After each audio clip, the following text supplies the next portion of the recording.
10h, 11h52, mesdames et messieurs, nous serons toujours très heureux de savoir que nous parlons ici et que vous nous recevez 5 sur 5 de l'autre côté. De toutes les façons, nous sommes mercredi, nous marquerons encore un important arrêt pour évoquer la situation de la diaspora. Il s'agit de ces Camerounais et de ces Camerounaises qui sont allés à l'extérieur du pays tous les mercredis sur Info TV, notamment sur votre programme Espace Miné. Nous leur donnons tout simplement, nous leur envoyons une fleur parce que nous avons la ferme conviction que tous les Camerounais, que ce soit ceux qui sont partis ou alors ceux qui sont restés, nous tous nous devons avoir voix au chapitre. C'est ensemble qu'on construira cette belle nation camerounaise. Nous sommes en début d'année, notamment au 7e jour de l'année. Nous marquerons un arrêt important pour nous poser la question de savoir pour l'année 2026 qui a débuté il y a exactement 7 jours,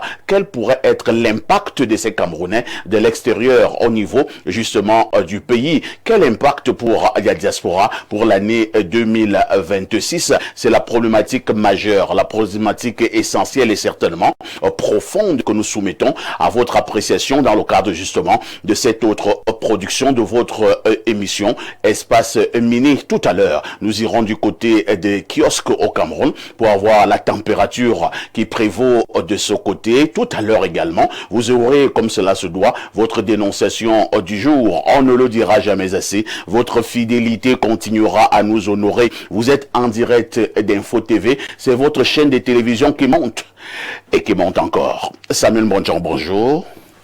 Bonjour et bonne année, parfait ici. Bonjour. Bonne année, Samy. Bonne année. Bonjour également à tous les millions de téléspectateurs et d'internautes de cette puissante chaîne de télévision qui s'est imposée véritablement. Félicitations en passant au grand frère, le PDG de l'Univen, qui ne ménage aucun effort pour que cette télévision tienne je veux dire, le flambeau tout à fait de l'audiovisuel au Cameroun. Contre vents et marées. Contre vents et marées. Qu'on le veuille ou pas. On peut imaginer ce que ça coûte. Qu'on attache ou pas. Qu'on insulte ou pas. Effectivement. Qu'on dénigre ou pas. Effectivement, parfois ici, en tant que directeur de publication, on sait tous comment la presse camerounaise tire le diable par la queue. C'est très compliqué. C'est très compliqué. Et quand on voit un promoteur de médias réussir à tenir le coup jusqu'à ce niveau, on ne peut que lui tirer un coup de chapeau et attirer l'attention des autorités publiques. Il faut véritablement voir la situation de la presse au Cameroun, sinon on va se retrouver dans ce qu'on se retrouve aujourd'hui avec la presse qui est en lambeau. La presse qui abat un travail d'utilité publique. Effectivement, un travail d'utilité publique. Nous n'allons jamais cesser de le dire. Et dans le cadre du réseau des patrons de presse du Cameroun, le REPAC, nous avons un certain nombre de dossiers sur la table du ministre de la Communication et même jusqu'au niveau du Premier ministre pour essayer de voir cette situation à travers un véritable appui institutionnel. Pourquoi pas une subvention à la presse? Et le Premier ministre était même déjà monté au créneau au mois de mai de l'année dernière où il avait instruit au ministre de la Communication que l'appui institutionnel de l'État à la presse privée devrait avoir une augmentation subséquente. Mais malheureusement, cela n'a pas été suivi. On ne sait pas trop si les instructions ne sont plus respectées dans ce pays. Il est important que le gouvernement prenne ce taureau par les cornes pour la prochaine session qui aura lieu en 2026.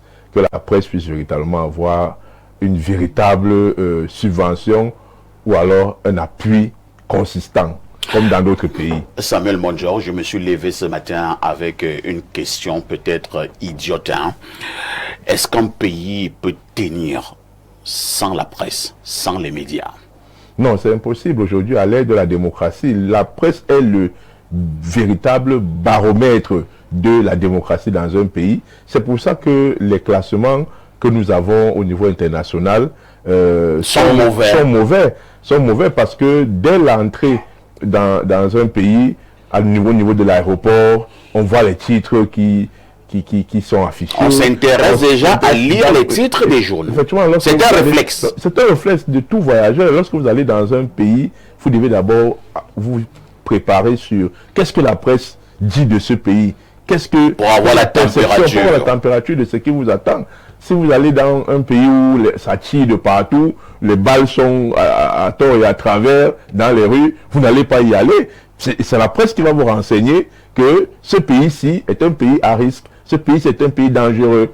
Et il est important que le gouvernement, tout gouvernement sérieux, puisse prendre la presse au sérieux. Samuel Bonjour, je me suis encore levé ce matin avec une autre question. Hein. Et pourquoi au Cameroun, on méprise la presse? Ben, c'est peut-être pas à moi qu'il faut poser cette question, mais étant au cœur de ce débat, parce que membre du réseau des patrons de presse du Cameroun, membre du syndicat des journalistes du Cameroun, nous sommes au cœur de ces dossiers et nous pensons que le mépris qu'il y a vis-à-vis de la presse camerounaise, c'est une question de volonté politique de ne pas pouvoir avoir une presse sérieuse, une presse crédible. Alors quel intérêt, à qui profite le crime? C'est la question qu'on doit se poser. Bon. Vous voyez donc que les réseaux sont tapis dans l'ombre pour tirer les ficelles, pour que le Cameroun ne rayonne pas, pour que le Cameroun n'engrange pas des points à l'international. Et c'est malheureusement sous la barbe du gouvernant central, qui est le président Paul Biya, qui doit véritablement prendre cette affaire au sérieux lui-même. On ne va pas accuser le ministre de la Communication, qui a d'ailleurs un budget le plus minable de la République, 4 milliards, 5 milliards, c'est l'argent pour les beignets et le haricot, pendant que d'autres ont 500 milliards de francs CFA par an. Vous voyez que à partir de cette coupe budgétaire, on comprend qu'il n'y a pas une volonté d'avoir une communication véritable dans un pays comme le Cameroun. Et c'est regrettable. Merci Mbonjokan pour ce petit entretien. Et quelqu'un me dit à l'oreille, je ne sais pas qui est cette personne, que c'est Karl Marx qui a la réponse à tout ce que nous venons de dire. C'est tout ce que nous venons de dire là. Karl Marx a donné la réponse. Et là, lui parlait de prolétariat. Il a dit prolétaires de toutes les nations, unissez-vous. Hommes de médias de tout le Cameroun, unissez-vous et vous serez effectivement une force. Pas cette force de façade, hein, le quatrième pouvoir. Un pouvoir qui ne fait pas peur n'en est pas un. Alain Dou, bonjour. Bonjour, parfait. Je suis pris au vif. Vous avez assisté à ce petit entretien. Oui, vous le suivez avec grande attention. La profondeur de la problématique qui est posée.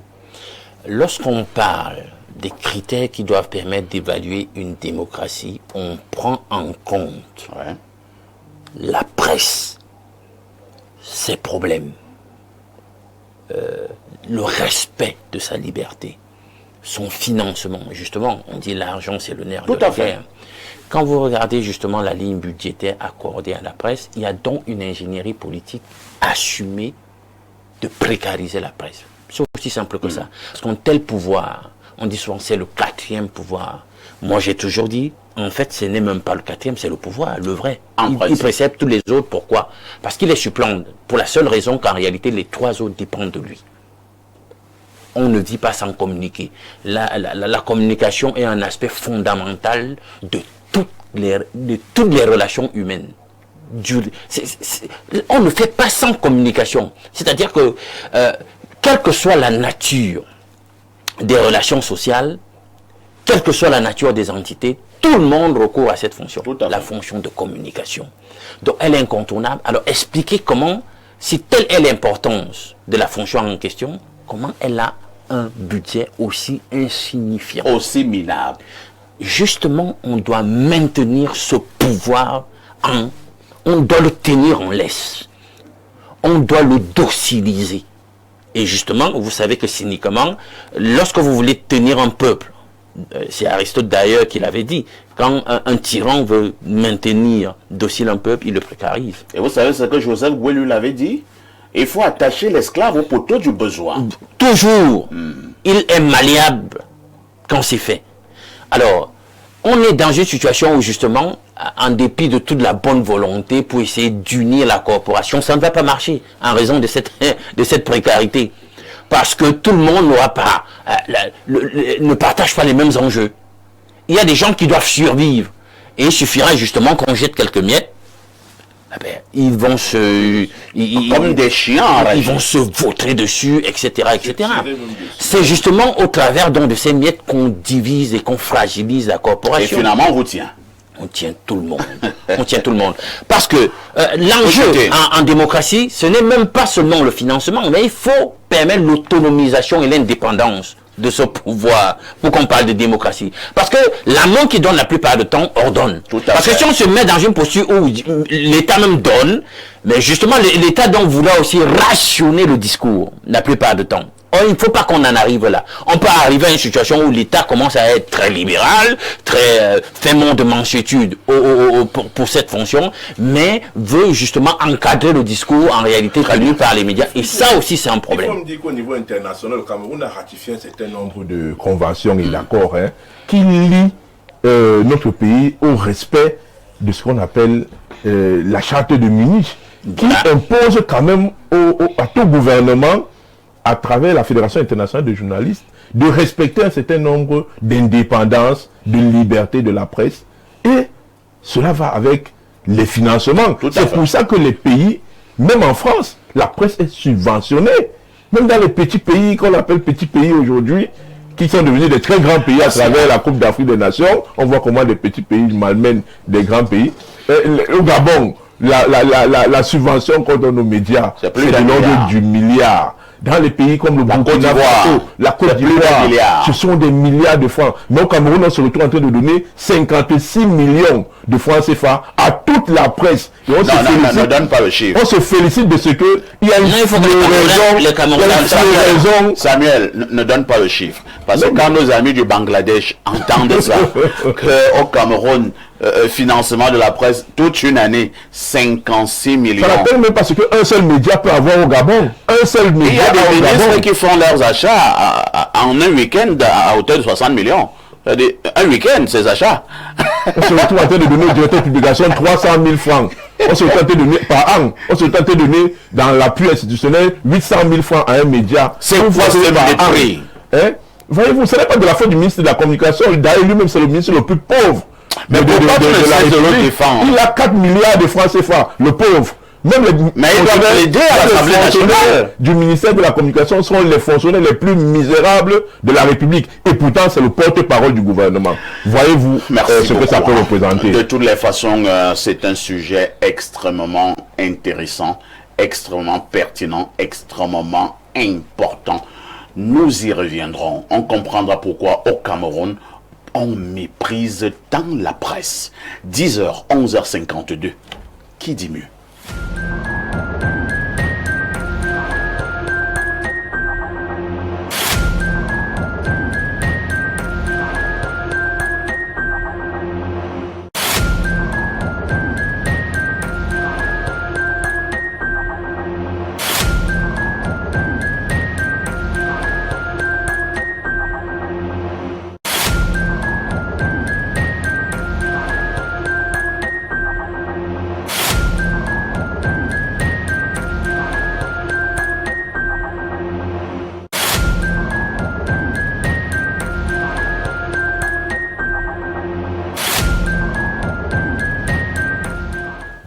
Théophile Vianney-Billa, bonjour. Merci de m'accueillir ce matin. Bien le bonjour, El Perfecto. C'est toujours un plaisir de partager ces moments avec toi sur le plateau lorsqu'il est 10h.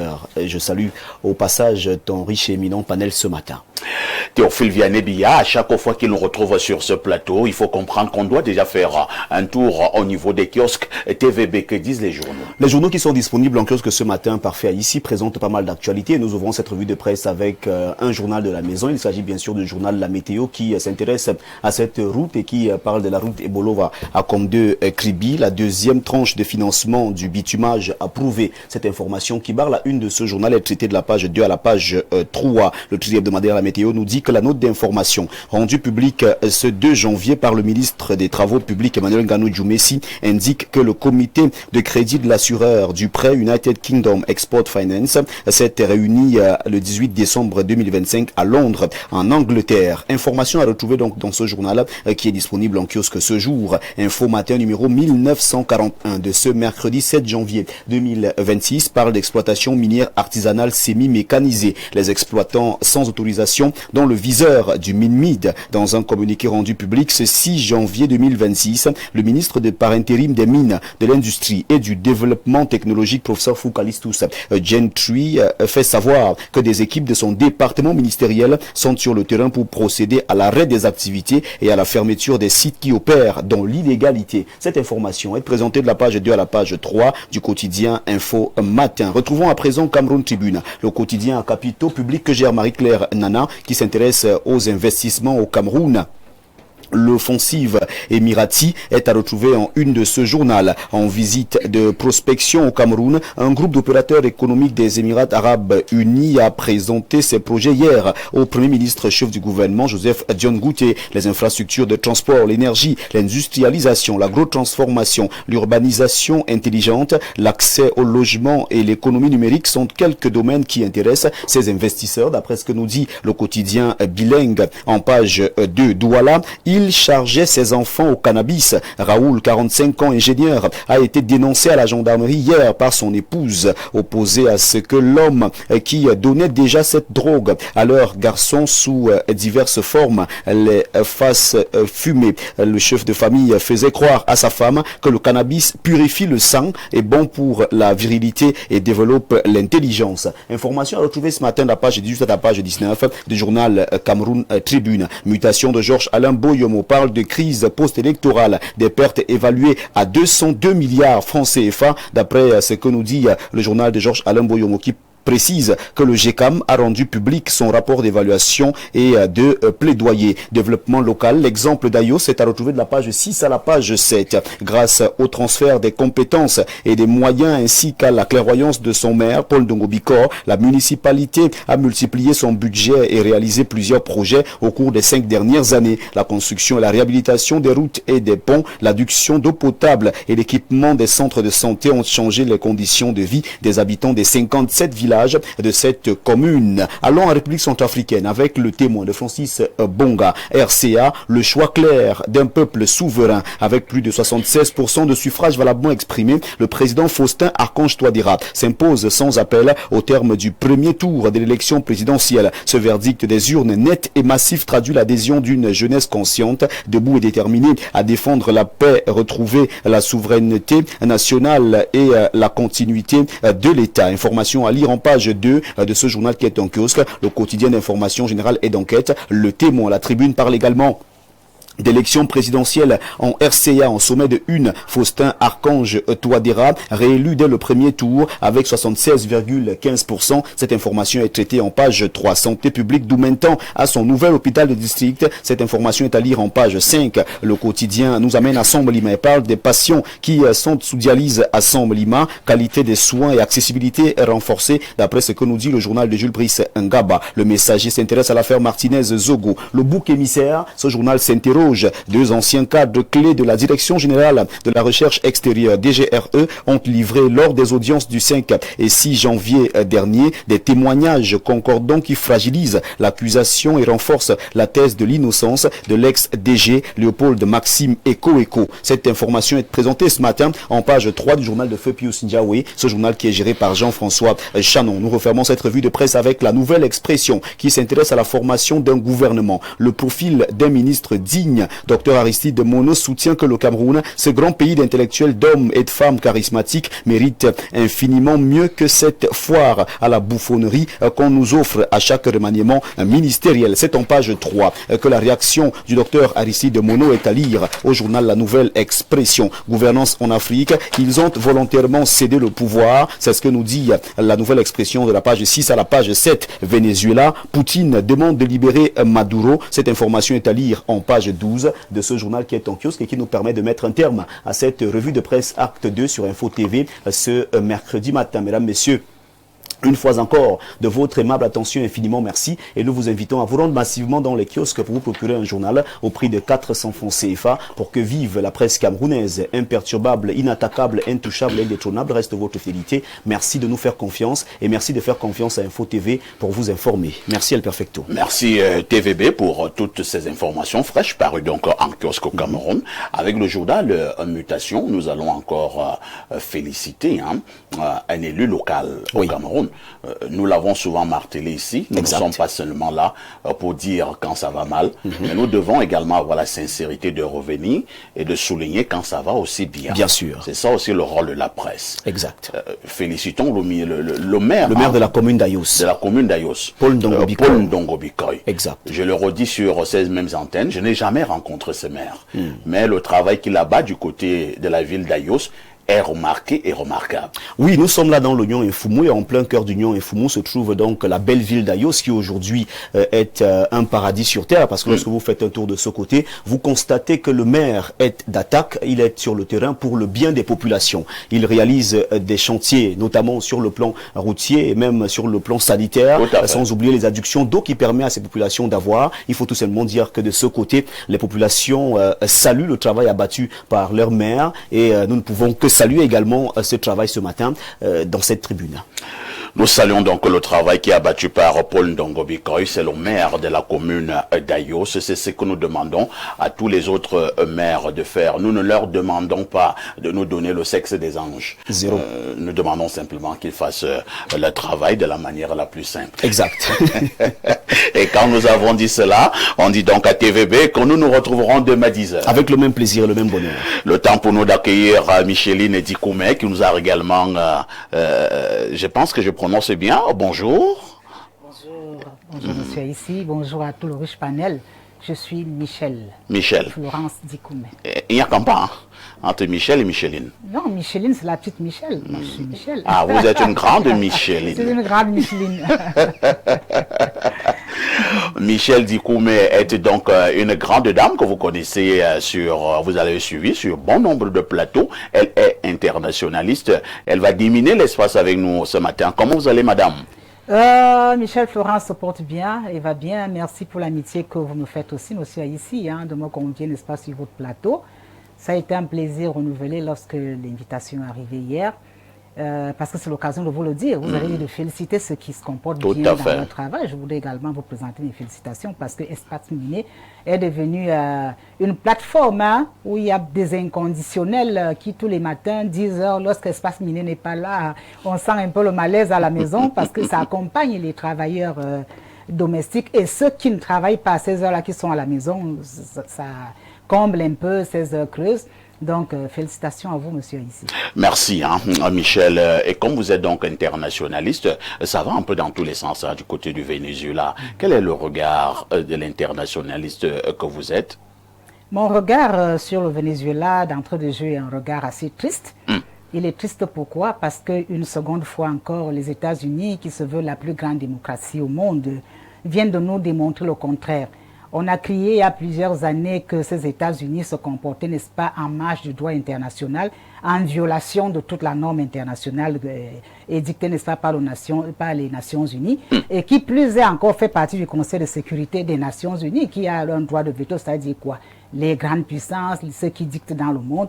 Alors c'est inadmissible qu'on arrive dans un État et qu'en plein jour, on vienne enlever de manière humiliante et honteuse, n'est-ce pas, un chef d'État. De manière sauvage. De manière sauvage. Ça, vraiment, ça ne s'explique pas. Et on ne peut que s'arracher les cheveux lorsqu'on voit ça. Aujourd'hui, on a comme l'impression que le droit international a laissé place au terrorisme international. On a l'impression aujourd'hui que la liberté des peuples n'est plus qu'un leurre. On nous laisse croire aujourd'hui quelque part que nous sommes dans un monde de vandales et non plus dans un monde décivilisé. Nous étions nus lorsque ces Occidentaux sont arrivés chez nous, ils nous ont habillés. Aujourd'hui, curieusement, ils se déshabillent lorsque nous sommes vêtus. Ça s'est demandé où va le monde. Et c'est pourquoi vous disiez avec beaucoup de sérieux que ça va justement dans tous les sens. Alors, j'ai été quand même ragardie parce qu'il n'y a pas une réprobation silencieuse, mais non. Il y a des voix qui s'élèvent. Il y a Poutine en Russie qui demande de libérer le président Maduro.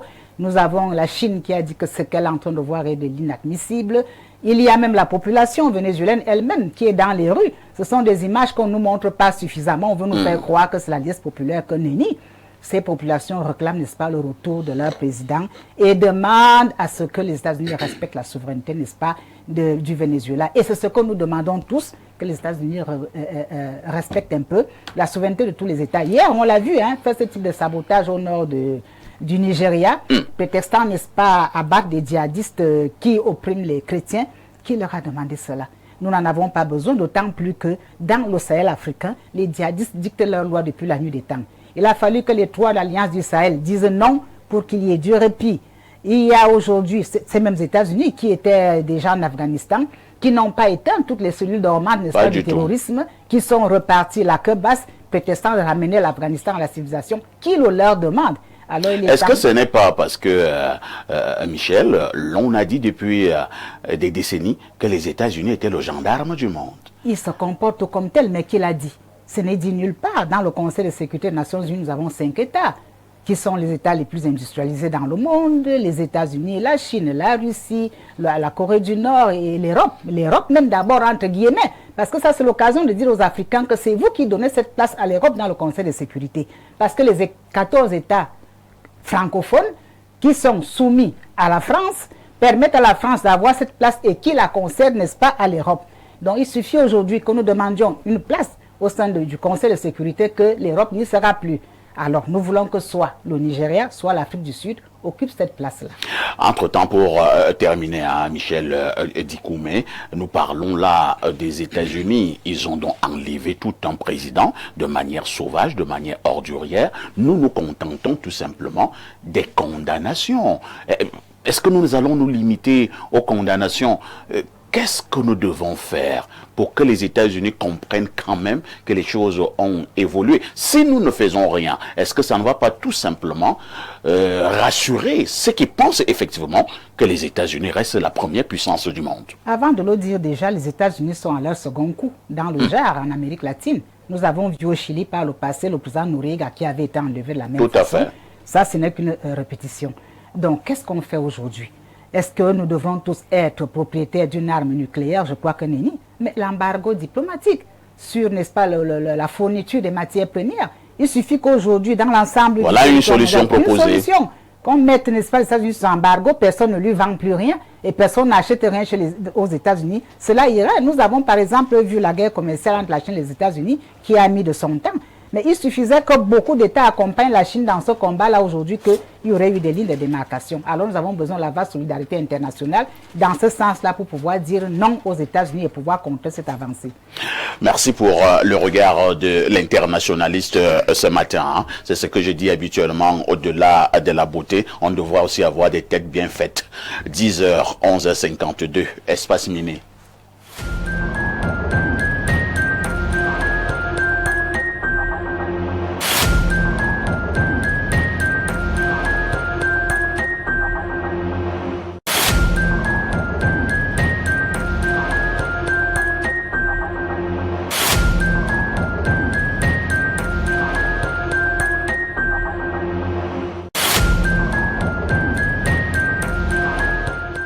La dénonciation restera ce fait de société qui vous énerve. À notre niveau, nous avons le courage de poser ce fait sur la table d'échange. Question de proposer quelques esquisses de solutions. La dénonciation de ce matin est une affaire de Alain Douk. La dénonciation de ce matin relève d'un constat. Nous avons vu comment à la lisière de l'élection présidentielle d'octobre 2025, un certain nombre de travaux avaient été engagés dans la voirie urbaine. Et vous vous rappelez, on faisait des commentaires dessus, on se disait, est-ce que c'est une manœuvre de séduction électoraliste? On est maintenant tenté de dire oui, parce que justement, certains des travaux engagés ont subitement, après proclamation des résultats, été abandonnés, carrément.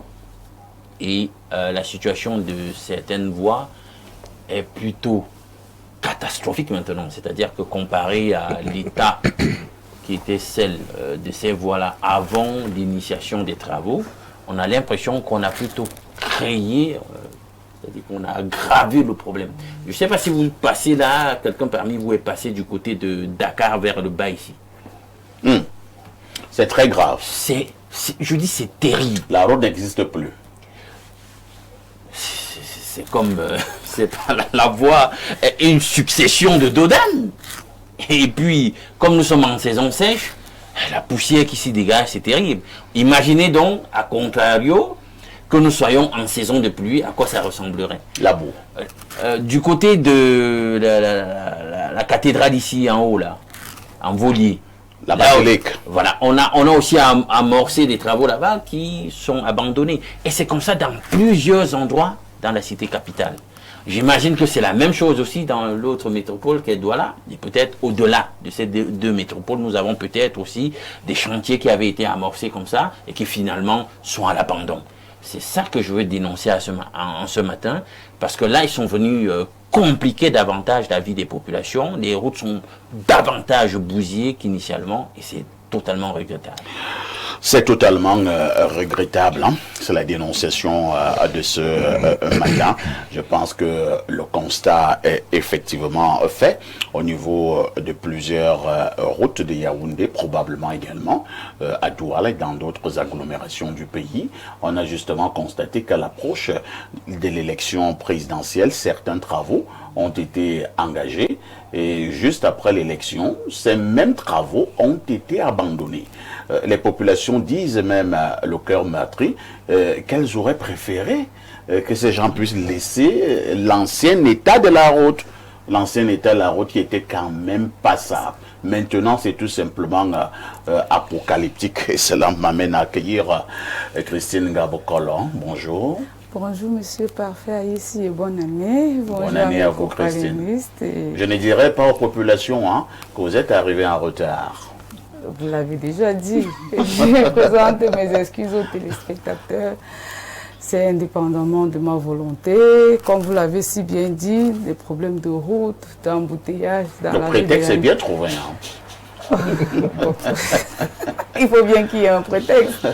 Parfois, on s'accroche sur les manquements de l'autre pour justifier les nôtres. Je vais souligner que vous êtes SG for Better Life Foundation. Oui. D'accord. Oui, c'est une association à but non lucratif. Nous œuvrons pour le bien-être des populations, des démunis, l'amélioration des conditions de vie. Tout récemment, nous avons fait une campagne de santé gratuite à Douala et les dons en énergie solaire, des pactes dans les orphelinats et les hôpitaux. Donc notre souci, c'est d'accompagner l'État dans ses fonctions régaliennes afin d'améliorer les conditions de vie de nos confrères. On dira tout simplement que c'est une noble mission. Merci à Mme Ngabokolo d'être là ce matin. Samuel Bonjok, pourquoi ces autorités camerounaises se comportent ainsi? Je reviens là au niveau de la dénonciation. Non, il faut dire que la dénonciation d'Alain Douk, elle est fondamentale, elle est intéressante, parce qu'elle touche le cœur même de l'amélioration des conditions de vie des populations. Mais ce qu'il faut également dire au regard de ce constat que nous tous nous faisons, c'est que les budgets pour être proche, ça je vais pas, ce n'est pas caché, ce n'est pas trahir un secret, pour être très proche du ministère de l'Habitat et du Développement urbain et de toutes ces organisations satellites, pour être journaliste spécialisé dans le domaine de l'habitat et des questions urbaines, je peux quand même dire que les budgets pour les infrastructures ne sont pas élastiques.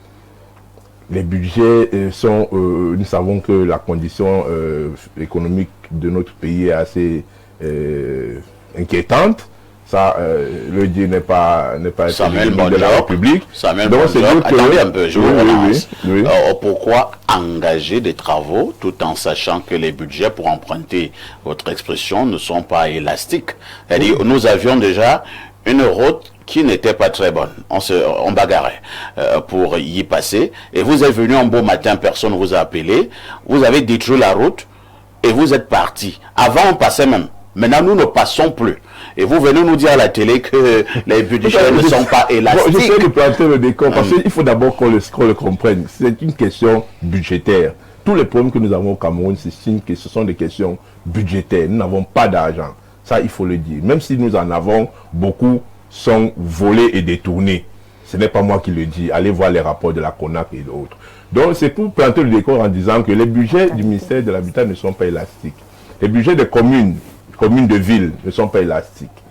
Nous avons donc eu ces problèmes de dégradation de tout le réseau routier de la ville de Yaoundé. De Douala, n'en parlons pas. Contrairement à d'autres villes comme celle de Bafoussam, de Bétois, de Marois, de Garoua, qui ont connu des travaux structurants avec le programme C2D, Capitale Régionale, avec le programme PDVR, Programme de développement des villes inclusives et résilientes. Il y a des budgets transférés qui ont permis à la ville de Bafoussam d'avoir une voirie vraiment toute neuve. Ces budgets qui ont permis à la ville de Bétois d'avoir une voirie toute neuve. Au même moment que les budgets d'investissement étaient orientés vers ces villes-là, les villes de Douala et Yaoundé étaient pratiquement un tout petit peu à la traîne. Voilà pourquoi le réseau routier s'est fortement dégradé. Alors, lorsque ce constat a été fait, le réseau routier s'est dégradé parce qu'on est allé arranger à Bafoussam et à Bertois. Le Cameroun est assez vaste, c'est 360 communes. Voilà l'information que vous donnez ce matin. Non, je la donne parce que, étant journaliste, nous avons vu comment ça s'est amélioré dans d'autres villes. Parce que le Cameroun ne se focalise pas uniquement sur Douala et Yaoundé. D'autres voiries urbaines dans d'autres villes, Batouri a été refaite, Gaoundéré, vous arrivez aujourd'hui, c'est presque un petit Paris. Donc, il fallait améliorer le développement urbain sur toute l'étendue du territoire national. Et lorsque le constat a été fait sur Douala et Yaoundé, d'importants, une opération coup de poing a été initiée par Madame le ministre de l'Habitat, Célestine Ketchakoutel. Nous l'avons vu sur le terrain. Avec ce que nous voyons sur le... Attends, Samuel. Avec ce que nous voyons sur le terrain là, c'est ce que vous appelez opération coup de poing. Oui, il y a véritablement une opération coup de poing parce que parfois ici, c'était dégradé partout. Si Dakar, vous avez dit quoi? Dakar. Si Dakar en bas à Yaoundé. Si Dakar en bas à Yaoundé, c'est impraticable. Ça ne sera pas le cas pour Rond-Point-Loncac. Rond-Point-Loncac qui était fortement dégradé et donc l'opération coup de poing a permis de baliser Rond-Point-Loncac de Bata. Non, il y a eu des travaux confortatifs sur la chaussée qui ont été effectués sur le courant Rond-Point-Loncac, Bata-Loncac par l'entreprise Razel. Il y a eu des travaux au niveau de Palais des Verts. Je ne vais pas justement venir avec tous ces éléments parce que ce n'était pas à l'ordre du jour. Mais avec la dénonciation, on vous donne quand même un petit schéma. L'Assemblée nationale, les travaux ont été faits jusqu'au monument de la réunification en descendant par l'hôpital militaire jusqu'à la poste centrale. Ces travaux font partie de l'opération coup de poing. Le carrefour Iptek en Kondongo, qui avait été fortement dégradé aussi, a été refait jusqu'à la descente Belle-Mère. Je vais citer quelle route. Donc c'est pour dire que, parfois ici, il y a eu véritablement une opération coup de poing de bouchage des nids de poules qui a été initiée par le ministère de l'Habitat, qui devrait se poursuivre bien sûr, mais comme les budgets ont été un peu limités et que des entreprises parfois, c'est aussi l'occasion de tirer l'attention des entreprises camerounaises et surtout des entreprises locales à qui l'État fait confiance. Compris, hein? De ne pas achever les travaux. C'est pour ça qu'il y a eu certaines routes qui ont été abandonnées parce que ces entreprises sont encore mobilisées sur le terrain, mais ne font pas véritablement avancer les travaux. Nous allons passer la parole à Michel Dikoumé, qui certainement est d'accord avec Madame le ministre de l'Urbanisme et l'Habitat, qu'il y a eu une véritable opération coup de poing et nous avons des résultats réels sur le terrain. Bon, je veux déjà souligner que là, je crois que mon copanéliste mélange un peu le travail du ministre de l'Habitat et le travail, n'est-ce pas, du maire de la ville de Yaoundé et des communes d'arrondissement. Parce que là, vous parliez tantôt du travail, n'est-ce pas, de l'embellie, de la voirie urbaine. La voirie urbaine, non, ça ne relève pas. Il y avait peut-être opération coup de poing, mais ce n'était pas ça le problème. Avant les élections, on a réalisé qu'il y avait des chantiers qui avaient démarré. Et beaucoup nous ont interpellés, nous disant que c'était la campagne présidentielle qu'on faisait. On leur a donné, moi personnellement, je leur ai dit non. Ça n'avait rien à voir avec la campagne présidentielle dans la mesure où les investisseurs auprès de la commune urbaine de Yaoundé avaient mis du temps à réagir. Donc c'était le budget de 2023-2024 qu'ils ont envoyé en une fois en fin 2025. Et le maire a organisé, n'est-ce pas, a engagé les grands travaux. Il y avait même un label mis en place, c'était Yaoundé, ville, belle ville, quelque chose dans le genre, voilà. Donc les travaux ont commencé, il y avait des axes à améliorer, des axes à enjoliver. Sauf qu'il y avait des tronçons qui revenaient, n'est-ce pas, aux maires d'arrondissement, qui ont eu qui ont eu à faire ce qu'ils ont pu faire. Et là même, il y a eu recrutement des jeunes Camerounais, je crois 100 même par commune, qui étaient rémunérés par la commune et qui devaient aider, n'est-ce pas, dans l'embellie, n'est-ce pas, de la voirie de Yaoundé dans sa totalité. Il revient simplement qu'avec la fin des élections, les travaux n'étaient pas achevés partout ailleurs. Et ça, je ne vais pas dire que c'est le projet du budget, parce que si vous regardez du côté de Yaoundé 4, le maire a continué avec les travaux et paye gracieusement ces jeunes qui sont venus l'accompagner, pendant que dans certaines mairies, les jeunes grincent des dents et crient, n'est-ce pas, au non-paiement. Parfois, d'autres n'ont pas accompli, n'est-ce pas, les tâches qui leur revenaient avec, c'était quoi, le délai qu'il fallait. On les a libérés peu après les élections. Le travail n'a pas continué, ils sont repartis même sans être payés. Ce sont mes camarades du RDPC, mais parfois il faut leur dire qu'ils ne sont pas sérieux. Parfois il faut prendre la Vos camarades du RDPC. Ce sont mes camarades du RDPC. Et ce que vous êtes en train Certains de voir, sont un peu sorciers. Ce sont des... Je ne sais pas comment se fait-il que dans certaines communes ça aille et que dans d'autres ça n'aille pas. Oh, alors il y a deux genres de RDPC. Il n'y a pas deux genres de RDPC, simplement que les humains ne sont pas pareils. Ici, vous trouvez des gens qui ont une certaine célérité dans le travail, une certaine conscience. Et comment vous pouvez continuer à militer pour ce genre de parti politique? Non, ce n'est pas une question du parti, c'est une question de la mairie. Nous parlons maintenant d'une commune. La commune, en fait, c'est l'électorat de la République qui décide dans une commune X d'élire leur maire. Donc on ne vient pas dire aux gens qu'on soit du RDPC ou non, on va au vote, on va élire qui on veut. Ce n'est pas une affaire en fait du RDPC. Mais quand ils sont ce sont les maires RDPC. Oui, on les appelle maires RDPC. Je vais leur demander d'achever ce travail-là. C'est très laid parce que chaque fois qu'on le voit, on accuse le gouvernement du RDPC. Des budgets ont été alloués. Et l'argent est parti où? C'est eux qui savent ce qu'ils ont fait là. Ils ont fait ce qu'ils savent faire le mieux, apparemment. Ils achèvent, n'est-ce pas, cette tronçon, surtout celui de Dakar, ici, c'est très laid à voir. Et je salue justement l'initiative du dénonciateur de ce matin. Et ce n'est pas le seul endroit. Il y a plein d'endroits comme ça.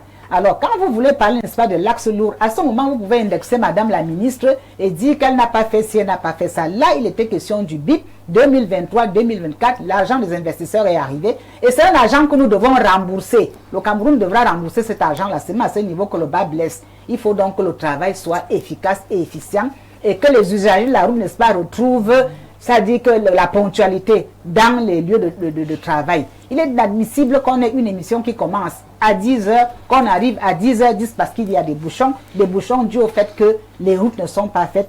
Alors là, il faut arrêter. Ce sont de saboter le parti. Faisons le travail qui nous est imparti. Merci, Michel Dikoumé, pour votre regard ce matin. Alors, Christine Gabokolo, est-ce qu'il n'y a pas une certaine honte lorsque nous suivons ce genre de choses dans un pays qui se veut sérieux? Nous prenons dans le cas du Cameroun. Yaoundé, c'est pratiquement dans un état délabré. Douala, c'est pratiquement même pire. Entre-temps, ils ont fait un semblant de lancement de travaux, qu'on le veuille ou pas. Moi, je suis journaliste, ce sont des faits. On a constaté que ces travaux ont commencé à quelques semaines de l'élection présidentielle. C'est un fait. Depuis des années, nous claironions, nous pleurions, personne n'a levé le petit doigt. Et après l'élection présidentielle, on a malheureusement encore constaté que les travaux se sont arrêtés.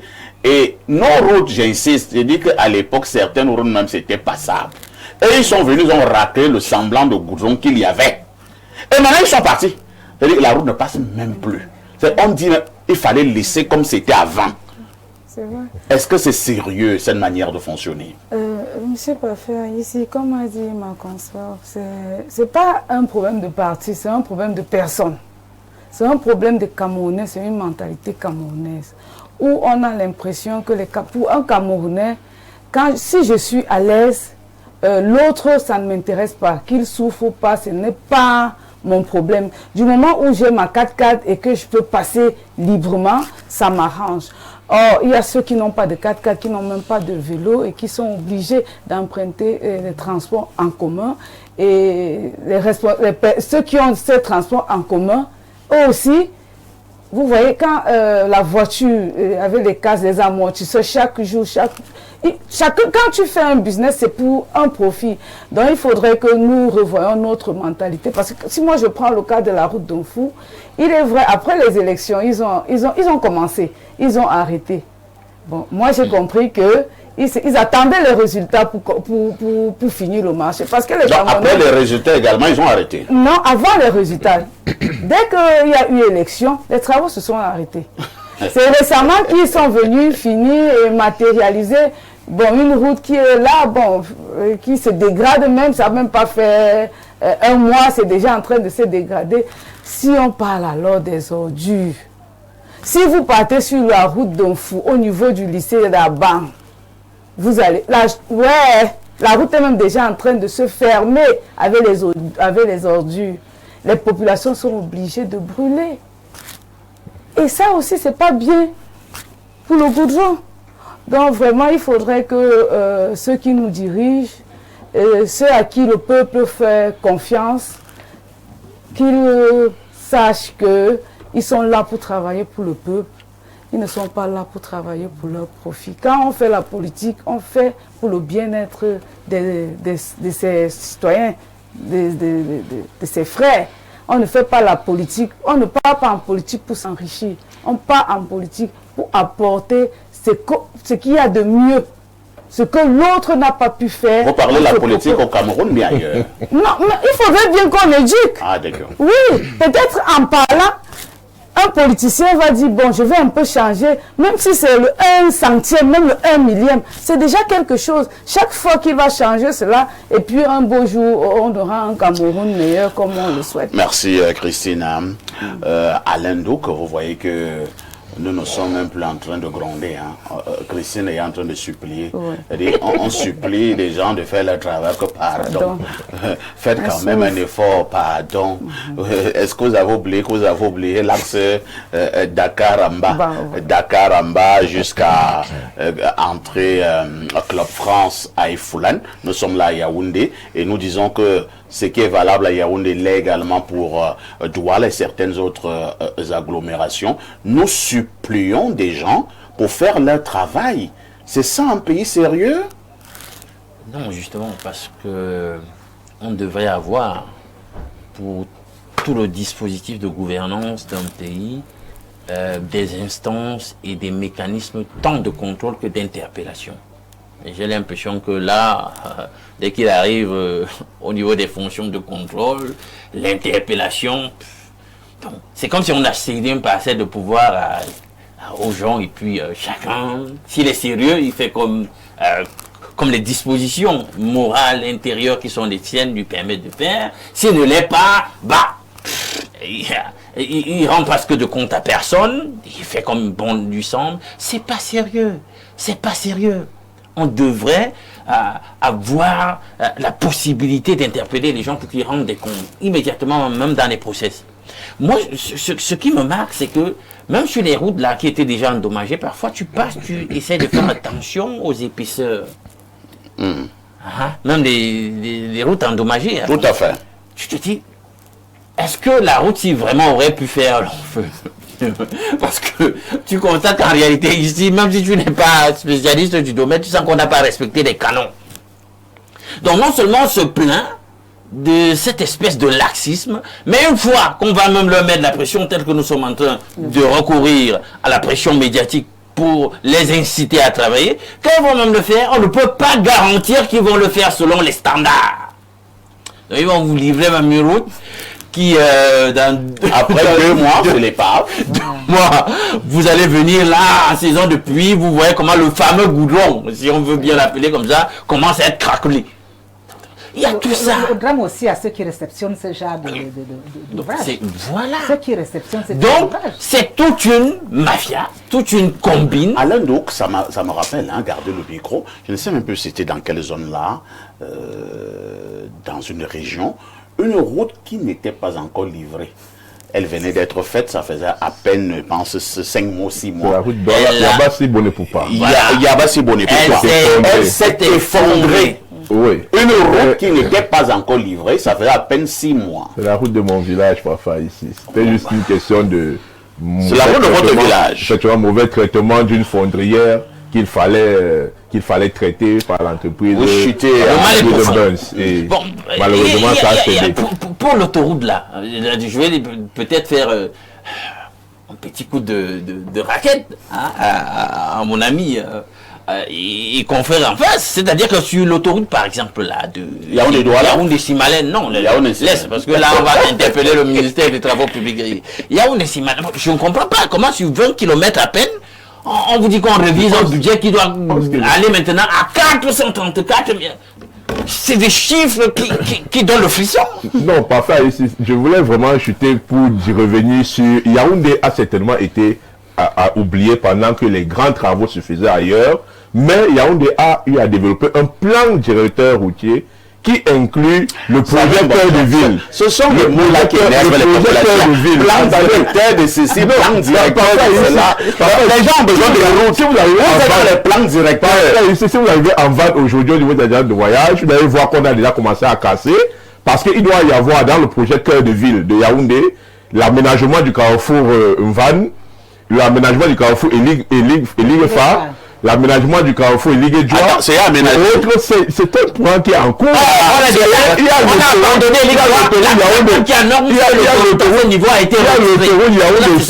a l'autoroute Yaoundé-Simalène section urbaine qui est déjà lancée parfois ici. L'entreprise Burns est déjà mobilisée. Moi, je fais ça tous les jours. C'est lancé.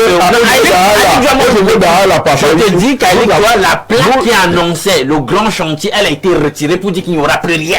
Pour oublier ça. Non, écoutez, laissez le vandalisme. Non, c'est pas le vandalisme. Des populations. Ce n'est pas le vandalisme de ville. Puisqu'on a refait simplement. Est-ce que vous avez également que la voie de contournement de Yaoundé est déjà dans le pipe parce que les investisseurs de la Team Europe ont déjà mobilisé un certain nombre de financements et les travaux pourquoi ça c'est la section urbaine la section urbaine, c'est le coût total des travaux. Il y a les dédommagements, toutes les sections. Il y a les dédommagements des populations, il y a les travaux. Vous voyez qu'au niveau du bois Sainte-Anastasie, les travaux ont déjà été faits là-bas pour la section urbaine de l'autoroute. D'ailleurs, c'est là-bas où le lancement des travaux avait été fait pendant le ministre. Lorsqu'on vous écoute, en 2023, ça avait un bon genre. Lorsqu'on vous écoute, vous êtes toujours en train de nous dire que Madame Ketia Courtès a fait ci, a fait ça. Moi, je ne sais pas. Peut-être parce que j'ai des problèmes au niveau de ma vue. Je vais consulter un ophtalmologue. Moi, je ne vois rien. Lorsqu'on vous écoute, on peut donner du pain béni à Madame le ministre Ketia, alors que lorsque nous regardons ce qui est fait, nous ne voyons pratiquement rien. Dans mon téléphone ici, j'ai des images de quoi? Section urbaine. Est-ce que vous êtes passé à Dakar? Section urbaine. Je vous parle d'abord de ce que je suis en train de Est-ce que vous êtes passé à Mimboman? Est-ce que vous êtes passé à Mendong? Mais entre-temps, est-ce que vous êtes passé à Sos? Je vous ai cité c'est un projet du grand-mère de Yaoundé. Voilà. C'est lui qui a ce projet-là et qui l'a annoncé. Bon, madame Dikou, vous voyez, les confusions entre mairie de la ville et le ministère de l'Habitat. Il y a un chevauchement de compétences, mais moi je parle des travaux. Moi je parle des travaux qui sont portés par le ministère de l'Habitat, par le gouvernement de la République. Maintenant, le maire de la ville peut justifier de ces petits travaux urbains qu'il peut faire. D'ailleurs, qu'on essaie encore de regarder. Les grands travaux du ministère parce qu'en réalité, l'opération pour le point dont je parle, c'est parce que la mairie de la ville avait été incapable de traiter un certain nombre de voiries que le ministère a pris sur lui de mettre un budget spécial à travers les réalisations de l'État pour faire les travaux de l'hôpital militaire, rond-point, réunification. Nous allons lire les messages. Oui, bonjour Monsieur Parfait, ici très belle émission comme d'habitude. Tout ce que je peux dire est que les Camerounais méritent leurs dirigeants et par conséquent, nous méritons ce qui nous arrive. C'est bien fait pour nous. RDPC Hoye, c'est David depuis Yaoundé et qui envoie ce message. Je pense que c'est ce qu'on appelait au lycée l'ironie. Un autre message, bonjour Monsieur Parfait, ici, moi je suis simplement dépassé. C'est Monsieur Wengel à Yaoundé du côté de l'Omnisport. Un autre message ce matin, bonjour et bonne année les démineurs, et précisément à votre quoi? Le talent présent et futur du micro. Je pense qu'avant de prendre votre retraite, vous devez commencer à préparer votre remplacement et commencer à vous pencher à ça. D'accord, j'ai compris, hein. Mais bon, il arrive parfois aussi que les remplaçants ne veulent rien comprendre, hein. Quand un remplaçant lui dit même qu'il te dépasse déjà, tu fais comment? Ma préoccupation de ce jour est pour les Européens qui se disaient que Donald Trump était venu les sauver de Poutine. Mais en ce moment, ne soyez pas surpris que ces mêmes Européens courent pour aller demander pardon à Poutine pour avoir le parapluie de protection. Monsieur Parfait, ici, vu la situation, je suis Joseph Pascal depuis Douala. D'autres messages ce matin. Bonjour à Info TV. Bonjour à vous et à Info TV. Émission intéressante ce matin. En tant que porte-parole des sans-voix, s'il vous plaît, prière de demander au préfet du Mfundi, au super-maire de Yaoundé, au sous-préfet et au maire de Yaoundé 2 d'ordonner la réouverture de la route gare routière de Mokolo, Carrefour Cité Verte et Mec, si tant est que des travaux ne commencent pas. Nous sommes dépassés et nous savons à quel sein nous remettre. C'est Salifou Donkolibison. Ce que Salifou dit là est vrai. Hein. Moi, je suis un expert dans la patrouille. Je circule partout à Yaoundé. Je peux être un excellent taximan. Je suis passé par cette voie-là à partir de l'ancienne gare routière de Mokolo jusqu'au carrefour Mec. C'est la magie. On a bloqué la route parce qu'on a aussi commencé les travaux de ce côté. On a abandonné les travaux. Il n'y a plus de travaux. Mais la route reste bloquée. Ce n'est pas la sorcellerie. C'est ouvrir même la route pour que les gens pas en bloc. C'est-à-dire, tu as l'impression, Samuel Bonjour, toi qui est le défenseur de ces personnes, que les gens s'arrangent à ce que les Camerounais s'énervent. Attends, je dis que, attends, Samuel, attends d'abord. Quand tu vas sortir de ce studio, va au carrefour, ancienne gare routière Mokolo. À partir de là, jusqu'au carrefour Mec. Tu vas me dire si ça circule. Première question. Maintenant, tu vas me dire s'il y a les travaux. On a bloqué la route. Il n'y a pas les travaux, mais on a bloqué la route. Bon, explique-moi ça si ce n'est pas la sorcellerie. Non, c'est peut-être pas à moi d'expliquer, mais je sais non, il faut expliquer. Parce que c'est de la responsabilité des maires à ce niveau d'assurer. Ah là, c'est de la responsabilité de Madame. Mais lorsque les maires sont donc défaillants à ce niveau, le ministère de l'Habitat est obligé de prendre ses responsabilités en tant que bras séculaire de l'État pour prendre une opération coup de poing. C'est pour ça que vous entendez parler des opérations coup de poing. Même les ordures dont madame a parlé tout à l'heure, ça relève des mairies. Mais parfois, le ministère de l'Habitat est obligé de monter au créneau parce que les maires sont parfois incapables de gérer les ordures ménagères dans la ville. J'ai fait l'autre jour du carrefour la routière j'ai fait pratiquement 2 heures de temps parce qu'on a bloqué la route. C'est de la sorcellerie, alors qu'il n'y a pas de travaux. Alors, un autre message, hein, salut les démineurs pour la dénonciation. Ils nous ont bernés avant les élections présidentielles. Ils ont tout détruit, soi-disant qu'ils vont arranger. Après les résultats, c'est devenu plus laid qu'avant. Et s'ils n'ont pas pitié, ils devront avoir peur de Dieu. Nous sommes obligés de se remettre à Dieu. On se remet à Dieu. Oui, l'espérance et tout ça. Bonjour, parfait ici. Au Cameroun, la mauvaise gouvernance est devenue une réalité si flagrante et qu'elle suscite incompréhension, colère et lassitude au sein de la population. Il est difficile de comprendre comment un gouvernement peut, jour après jour, freiner le développement de son propre pays au point de négliger des infrastructures aussi essentielles que les routes qu'il emprunte pourtant quotidiennement gouvernement. Cette situation donne l'impression que les dirigeants agissent contre l'intérêt national, comme si le progrès du Cameroun ne les concernait pas directement. Les Camerounais en ont marre d'un système où les priorités semblent inversées, alors que le pays regorge de ressources humaines et naturelles. Le développement reste bloqué par une gouvernance marquée par le favoritisme, la corruption et l'indifférence. Construire une route, un hôpital ou une école devient un exploit, alors que ces actions devraient être des obligations élémentaires de tout pouvoir responsable. Puis encore, lorsqu'un citoyen pose un acte patriotique ou réclame des comptes, il est parfois traité comme s'il demandait un service personnel ou cherchait à enrichir un inconnu. Cette perception est profondément choquante. Le patriotisme ne devrait jamais être vu comme une faveur, mais comme un devoir partagé entre les dirigeants et le peuple. Or, au Cameroun, ceux qui sont au pouvoir semblent considérer les biens publics comme leur propriété privée, oubliant qu'ils ne sont que des gestionnaires temporaires au service de la nation. Cette attitude alimente le découragement des citoyens qui ont l'impression que leurs efforts, leurs impôts et leur patience ne servent qu'à maintenir un système qui ne travaille pas pour eux. Face à cette réalité, la colère des Camerounais est légitime.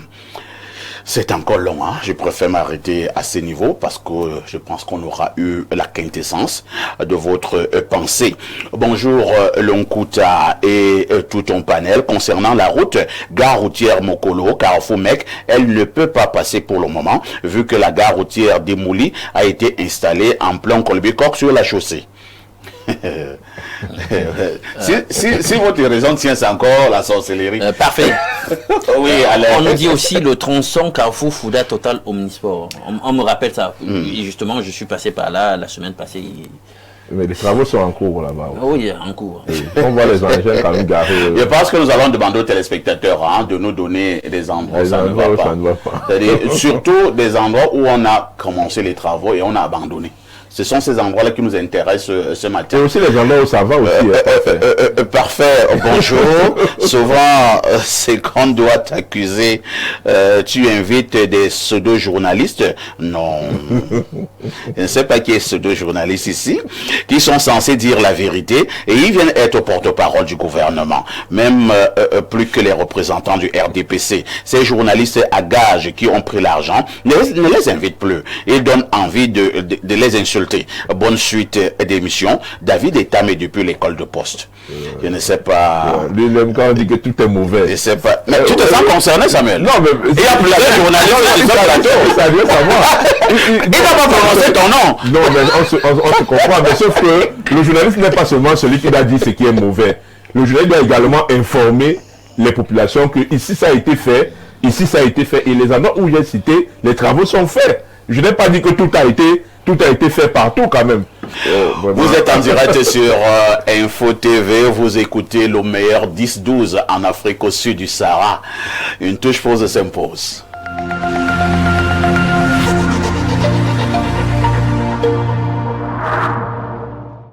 En janvier, la fête continue avec Canal+. Le bilan est plus que positif, hein. Bonjour. Nous sommes puissants, courageux et braves. On fera bien notre boulot, vous inquiétez pas. Tout ce que j'attends de toi, c'est que tu te détendes. Je crois qu'il l'adore, les mecs. Commencez l'année avec les nouvelles saisons de vos programmes préférés. Jusqu'au 18 janvier, le décodeur HD est à 5000 francs dès la formule Access. En plus, la parabole et l'installation sont offertes. Et pour que la fête soit encore plus belle, profitez de toutes les chaînes et de l'option DSTV English Plus offerte pendant 30 jours si vous vous réabonnez à votre dernière formule. Bonne année avec Canal+. Elle tire sa source à plus de 120 mètres dans les profondeurs du Niès. Une roche connue pour ses vertus purificatrices, qui font d'elle un filtre naturel pour l'eau minérale, source Bonis.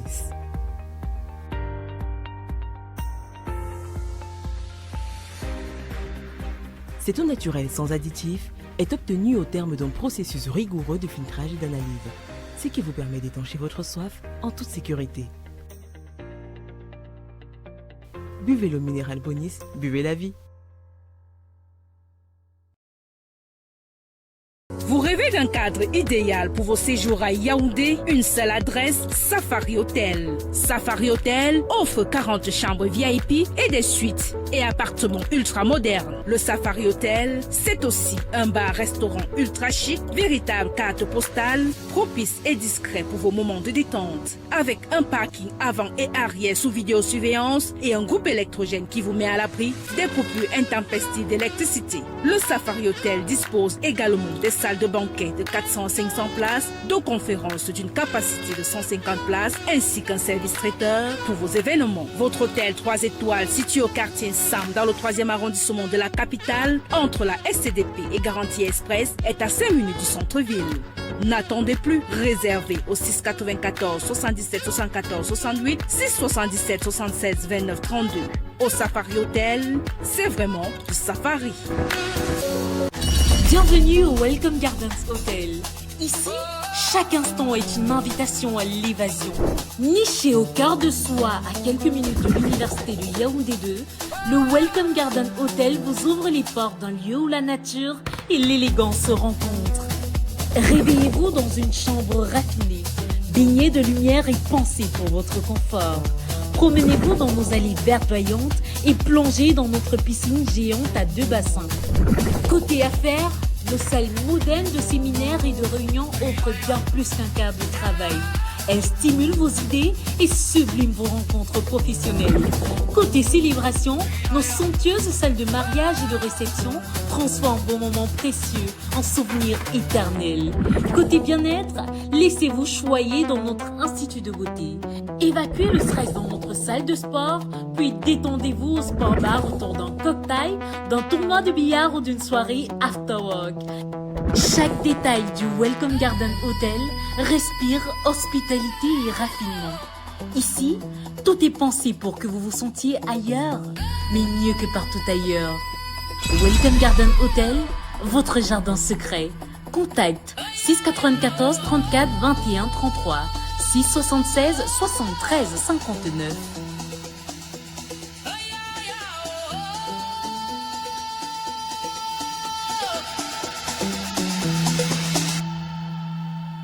En janvier, la fête continue avec Canal+. Le bilan est plus que positif, hein. Bonjour. Nous sommes puissants, courageux et braves. On fera bien notre boulot, vous inquiétez pas. Tout ce que j'attends de toi, c'est que tu te détendes. Je crois qu'ils l'adorent, les mecs. Commencez l'année avec les nouvelles saisons de vos programmes préférés. Jusqu'au 18 janvier, le décodeur HD est à 5000 francs dès la formule Access. En plus, la parabole et l'installation sont offertes. Et pour que la fête soit encore plus belle, profitez de toutes les chaînes et de l'option DSTV English Plus, offerte pendant 30 jours si vous vous réabonnez à votre dernière formule. Bonne année avec Canal+.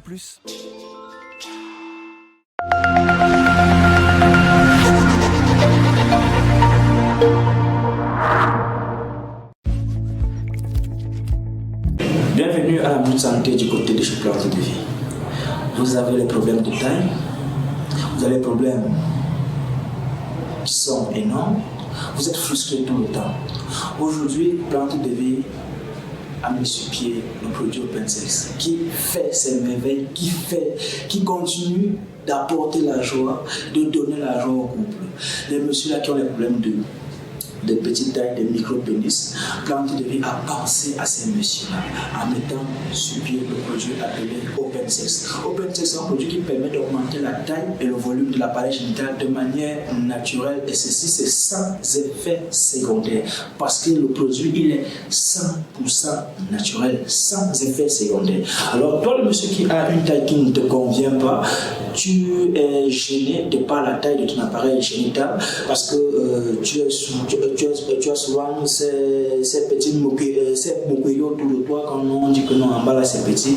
Cher monsieur, n'est plus ces contraintes là, n'est plus ce complexe là, viens du côté de chez Plante de Vie bénéficier de ton produit OpenSex. Le produit OpenSex vient sur 2 formats. Nous avons le grand format qui augmente entre 4 et 6 centimes d'augmentation, et nous avons le petit format qui augmente entre 1 et 2 centimes d'augmentation. Le produit vient sur 2. Il y a une partie pour appliquer sur le pénis et une partie pour boire. Le produit open access ne concerne pas que les hommes, ça concerne aussi les femmes, celles des femmes-là qui ont une petite poitrine ou bien un postérieur qui ne les arrange pas. Alors, chers dames, ne partez plus utiliser des produits qui vont vous rendre davantage malade, ne partez plus utiliser des produits qui vont vous pourrir le corps. Venez prendre le produit open access qui est 100% naturel. Les contacts s'affichent. Contactez Plante de Vie pour pouvoir bénéficier de tous les traitements à moindre coût.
Si vous nous rejoignez à l'instant, vous avez fait le meilleur choix, c'est celui de regarder votre chaîne de télévision Info TV et surtout de suivre votre programme Espace Mini. Avant de prendre l'instant de l'analyse, nous allons être de tout cœur avec un jeune Camerounais qui a décidé de promouvoir la culture. Il s'agit de Monsieur Fouda Tangana Armand, Sébastien Daril. Il n'a que 20 ans, il est justement originaire de la région du centre.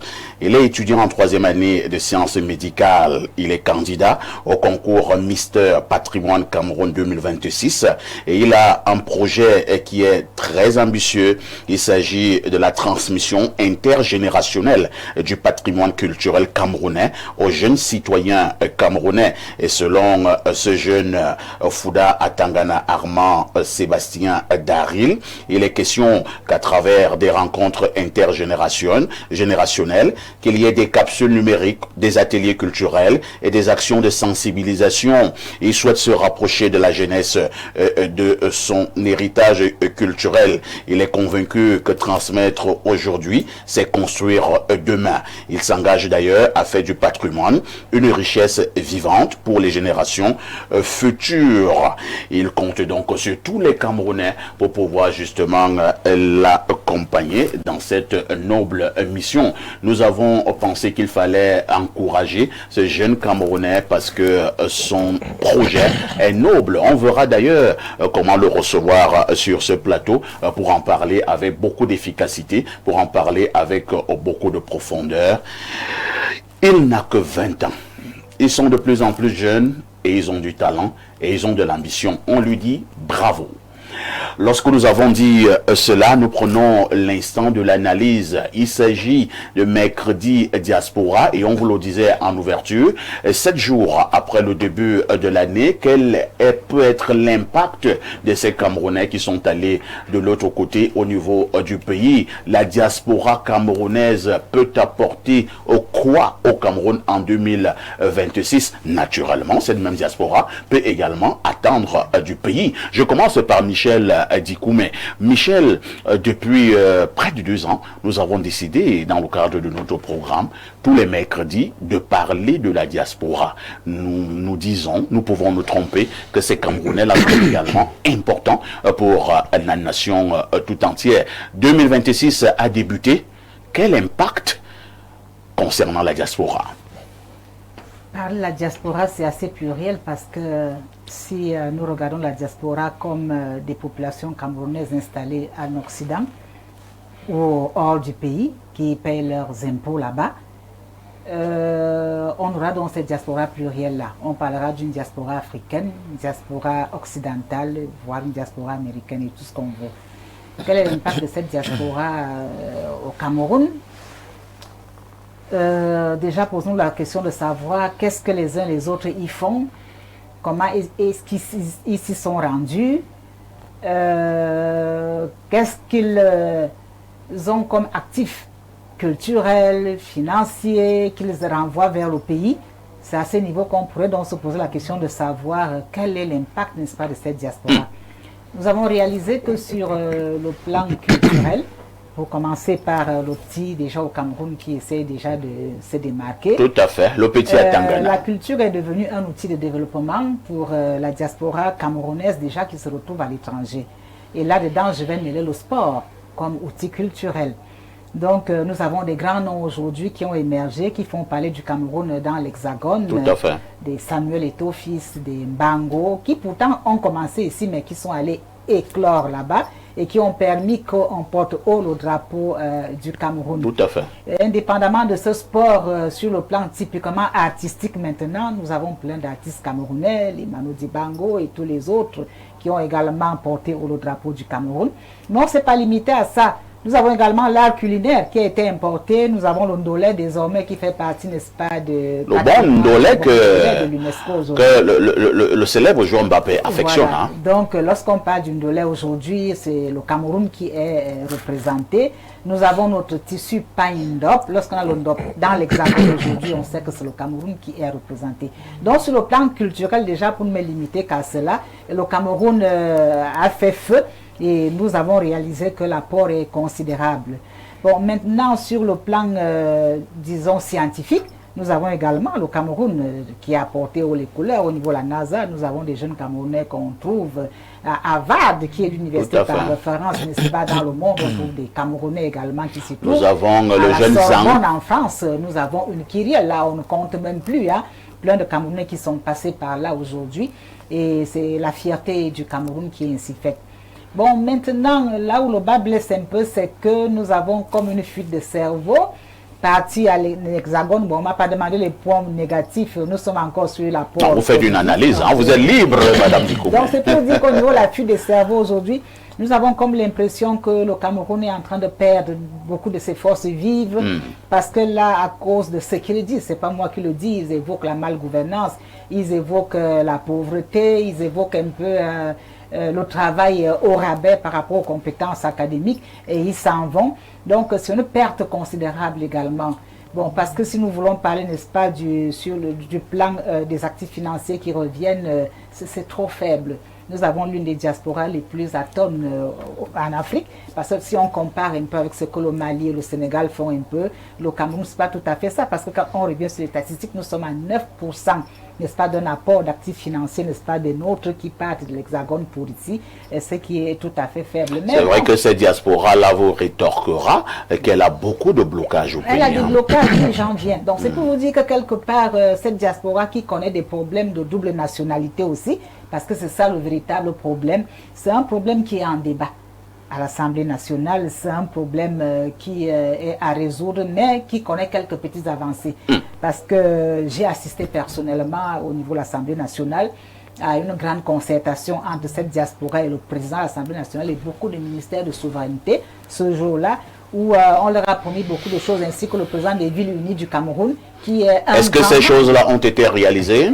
Beaucoup sont en train d'être réalisées. Par exemple, la construction de la maison de la culture du côté de Simbok. Je crois que la première pierre a déjà été posée pour l'édification de cette... Dans ce dont la diaspora demande, c'est la maison de la culture. Non, écoutez, cette maison est faite... Pourquoi cette maison?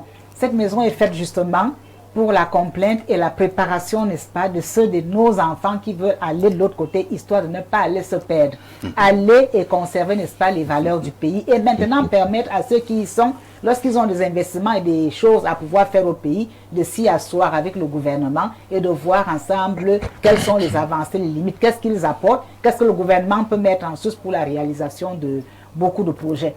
Parce qu'en ce moment, nous avons dans cette diaspora beaucoup de jeunes qui sont maires des communes, en Hexagone, maires des communes, même en Afrique, un peu partout, et qui aimeraient apporter leur savoir-faire au Cameroun Et je crois que ce sont des choses qui sont déjà faisables dans la mesure où qui a été donné à la plupart. Dans cette commission, il y a même eu un bureau avec des postes électifs, n'est-ce pas, de cette diaspora, aux côtés, n'est-ce pas, du gouvernement camerounais, des gens qui peuvent légiférer, qui peuvent désormais parler d'une voix et permettre qu'il y ait faisabilité. Donc je crois que cette diaspora apporte beaucoup.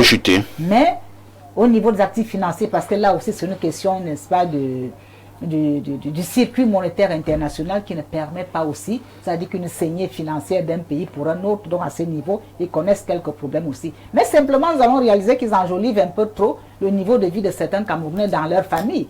Ils scolarisent des enfants ici, ils ont des choses qu'ils font dans les hôpitaux, ils participent dans la scolarité, ils participent, et beaucoup plus dans l'immobilier. Il y a beaucoup de maisons qu'ils construisent ici, qu'ils mettent en location, donc il y a plein de choses qui sont faites à travers eux. Le paysage urbain également, je veux prendre M. Bonjoka témoin, est en train de changer des immeubles que nous verrons passer. C'est partout. Donc c'est pour vous dire qu'il y a un certain apport, mais beaucoup de choses restent encore à faire à cause de certaines limitations dues à la double identité. Merci, Michel Dikoumé, pour votre regard. Alain Douk, 2026 a débuté. En quoi cette diaspora peut être utile au pays tout au long de cette année? Et maintenant, que devons-nous faire pour notre diaspora de manière régulière depuis un certain nombre d'années qui se plaint? Moi, je ne vais pas prendre de gants. Vous savez, les mesures que la plupart du temps nous prenons sont toujours des mesures cosmétiques. J'ai entendu parler du projet d'une maison de la culture. En réalité, ce n'est pas comme ça que ça devrait se passer. Une maison de la culture chez vous, en territoire national. Voilà, ça doit être avant-gardiste. Les maisons, c'est-à-dire que des maisons de la culture ou des centres culturels devraient être ailleurs, à l'étranger, justement pour la vitrine de la culture du Cameroun, là-bas, pas ici. C'est quoi ça? Faut qu'on arrête avec ça. C'est vraiment... écoutez, pour parler de l'impact, parce que l'impact comme l'impact d'une balle, ça peut aussi être l'impact d'une balle. Ouais. Donc, la diaspora, il faut déjà prendre le pouls.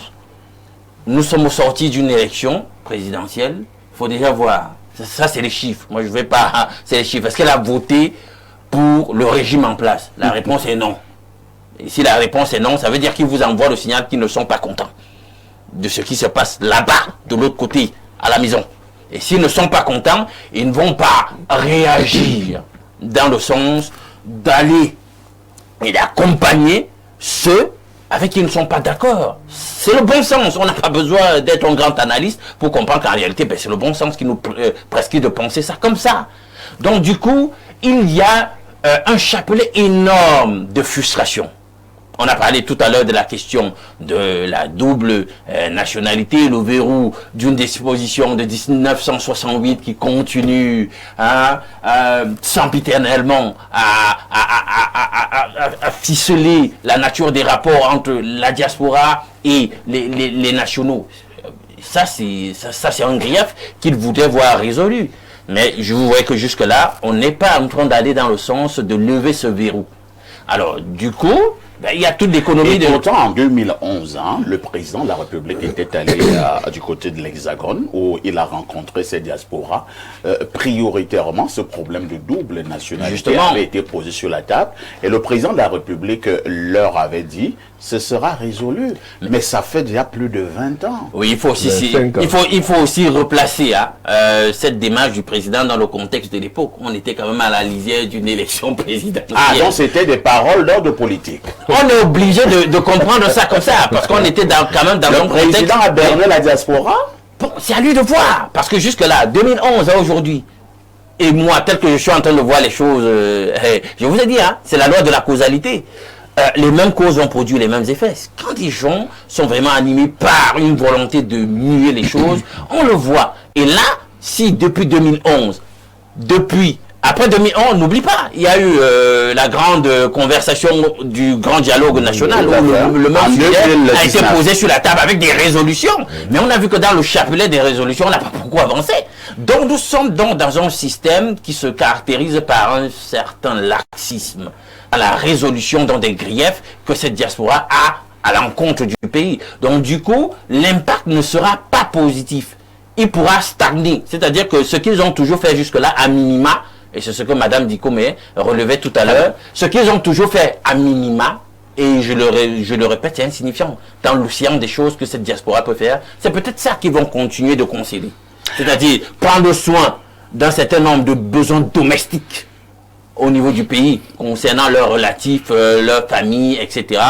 Certains veulent véritablement, parce qu'il y a toujours une attache avec la terre natale, avoir quand même un certain nombre d'investissements au pays. Parfois, ils vont utiliser des prête-noms, etc., pour investir, etc., protéger leur investissement. Bon, on va avoir certainement toujours ce type d'investissement, l'immobilier qui va naître de terre, etc.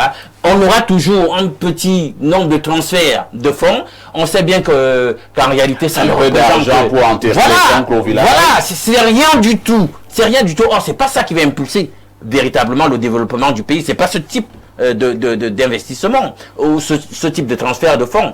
On aura bien sûr toujours cette contribution à maxima de 4% de contribution de la diaspora dans le PIB. Nous savons que ces 4% ne représentent absolument rien au regard des besoins en liquidité du pays du moment. Dans un contexte où, vous voyez, l'État là doit près plus de 4 000 milliards aux opérateurs économiques locaux qui n'arrivent pas à éponger le plus facilement possible. Donc, on est là sur le fil du rasoir, sur le plan budgétaire et financier. Or, ces gars ont la solution de l'autre côté, mais s'ils ne sont pas contents et l'ont notamment manifesté par un suffrage qui est on ne peut plus clair, c'est pas dédier la bourse comme ça pour venir résoudre ce genre de problèmes qu'ils vont venir faire, ça c'est clair. Christine Ngabo-Kolon, est-ce qu'il faut dorénavant entériner le fait que le pouvoir en place et sa diaspora, ça ne donne plus, confère dernière élection présidentielle, et si tel est le cas, cette diaspora qui n'a pas voté pour le président actuel, est-ce que le président peut être rancunier en disant, comme vous ne m'aimez plus, je vais également vous régler vos comptes? Monsieur Pafa, ici, ce n'est pas un problème entre le président et la diaspora, c'est un problème de pays, de nation, de citoyenneté. Ce sont des Camerounais. Et le président est le président de tous les Camerounais. Il est le président de ceux qui l'ont voté, tout comme de ceux qui ne l'ont pas voté. Tout ce que nous pouvons dire à la diaspora, c'est le Cameroun, c'est leur terre. Et qu'ils aient pris la nationalité allemande, espagnole, le Cameroun, c'est le chez eux. C'est pas parce que ton frère va te chasser au village ou bien il s'est installé au village, il a pris toutes les terres que tu ne vas plus aller. Le Cameroun, c'est le chez toi, mais pour venir maintenant chez toi, tu as besoin de visa. C'est toujours le chez toi? Bon, on a parlé c'est toujours le chez toi. Hein. On ne parle pas, oui, ce sont les Camerounais. Jusqu'à quel point? Attendez, si ce n'était pas le chez eux, ils n'auront pas toujours le Cameroun en cœur. C'est toujours le chez eux. Ils n'ont pris la nationalité que pour des objectifs, pour des besoins de travail et autres. Et on ne devrait pas pour cela le pénaliser. Non, parce que quand ils réussissent à importer ce qu'ils partent apprendre là-bas, ils reviennent avec ça chez nous et c'est bien pour nous. Par exemple, quand j'ai parlé tout à l'heure des énergies renouvelables, c'est une entreprise MIT qui est en collaboration avec Beta Life Foundation et ce sont les Camerounais vivant à l'étranger. Ce sont des Camerounais vivant à l'étranger qui ont cette entreprise et ils font des kits solaires made in Cameroun. Tout est assemblé ici. On dépend, tout est ici. C'est pas comme ce qu'on peut déjà prendre, fabriquer ou même dépanner les gens. Tout est ici. Ils forment des ingénieurs sur place. Tout est ici. C'est quoi? Ce sont des Camerounais qui vivent à l'étranger, qui sont allés étudier et qui sont revenus avec la technologie européenne au Cameroun. C'est à l'avantage de qui? De l'État, des Camerounais. C'est à l'avantage des Camerounais. Donc il faudrait que l'État soit un peu plus souple dans cette affaire de double nationalité et autres. On ne peut pas interdire un pays vous ne pouvez pas m'interdire le chez moi parce que je suis parti vivre à l'étranger. Je suis parti vivre à l'étranger. Pourquoi? pour aller voir ce qui se passe là-bas et ramener ça chez moi. Si arrivé là-bas, j'ai des difficultés et qu'il faille que je prenne la nationalité pour mieux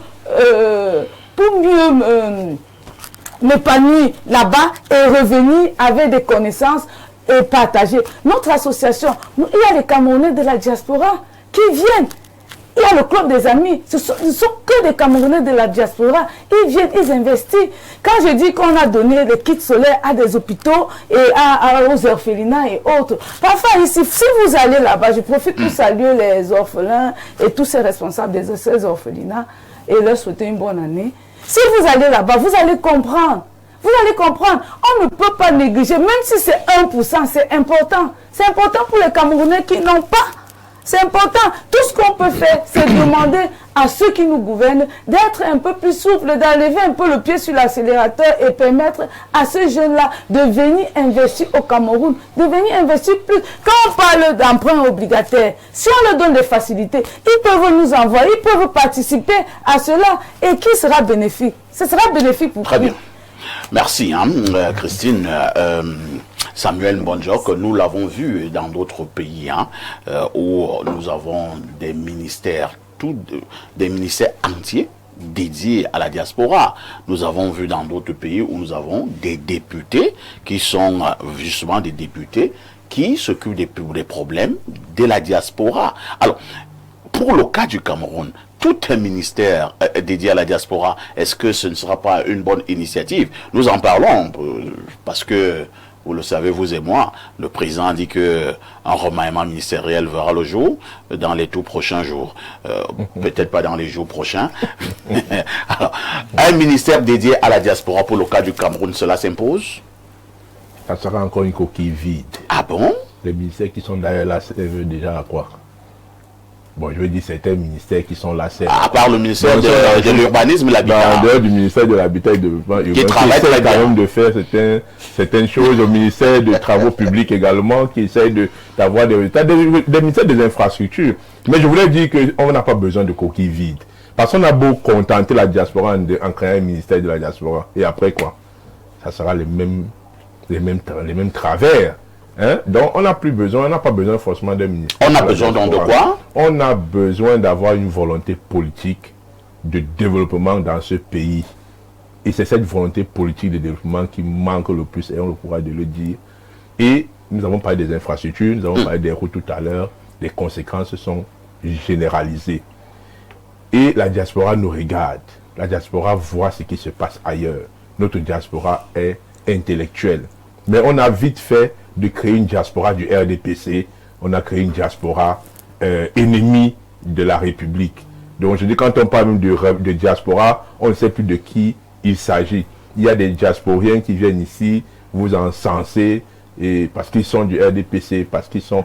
Ce n'est plus une question d'appartenance politique, c'est une question d'amour pour le pays, c'est une question d'amour pour la patrie. Même ici, à l'intérieur, nous ne nous entendons pas parce qu'il y a certains qui sont du RDPC et qui pensent que tout est bien. Il y a également ceux qui vivent ici et qui disent que ce n'est pas bien. Et ça crée des clivages inutiles. On est le pays en cœur, chacun, quelle que soit sa chapelle politique.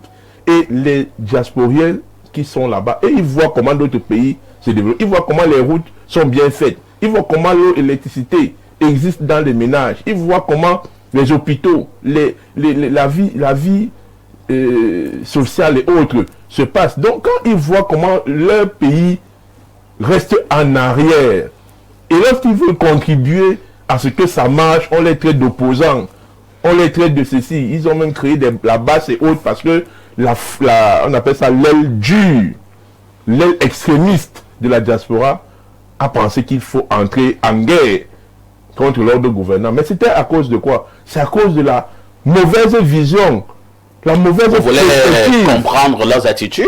Mais oui, vous voulez justifier la fin? C'est comme ça que ça se comprend. Ce n'est pas une justification.